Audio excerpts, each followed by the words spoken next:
We are surrounded by advertisements every day. No matter where we go, they are everywhere. We eat advertisements for breakfast, for lunch, for dinner, the occasional midnight snack. And being a Londoner doesn't help in the slightest. Being in the media capital of Europe makes you go through different types of adverts every day.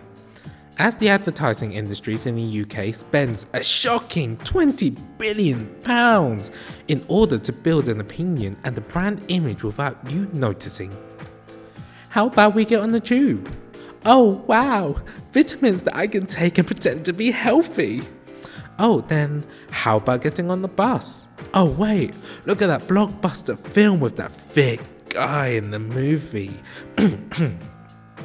If you think you can unsee advertisements, how about getting an expensive taxi? Oh, how about a trip to the landmark that I had already seen many times in my lifetime? Stop! Why am I feeling like this? Seeing it, I can somewhat relate to it. It's everywhere and I can't avoid it.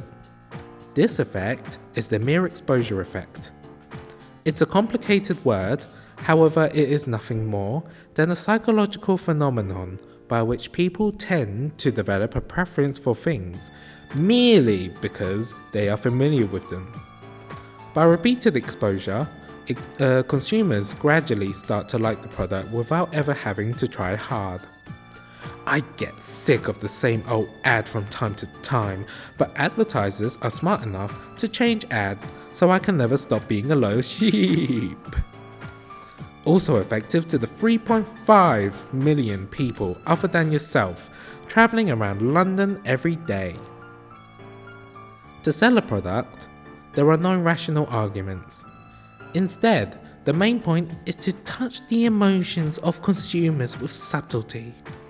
And for that, there is research based on how our conscious part of our brains are receptive to things and how easily we can control it. This is neuromarketing. Scientists prefer to work on our unconscious minds because when we are aware they are trying to make us buy a product, it's not efficient. On the other hand, an advert without a logo is more beneficial to the industry, which is why advertisers use subliminal messages. These are images being passed to the human mind without the mind being consciously aware of it. This creates an interaction with the product as we guess what the product is without the logo.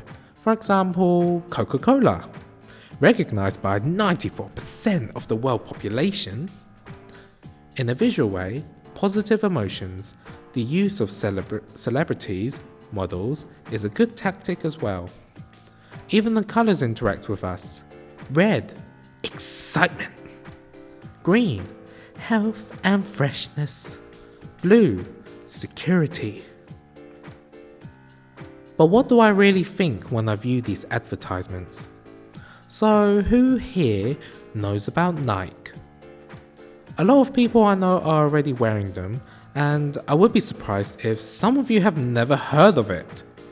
They're comfortable, high-tech, and trendy. Oh wow, get me some right now. But wait, aren't these just shoes? You can get them anywhere else in the market, right? Well, I should at least understand why we spend so much money on stuff we can get for cheaper.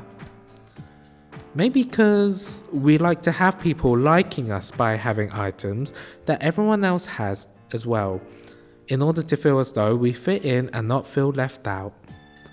Everyone wants to feel important, attractive, happy in general, and the brands around us contribute to that.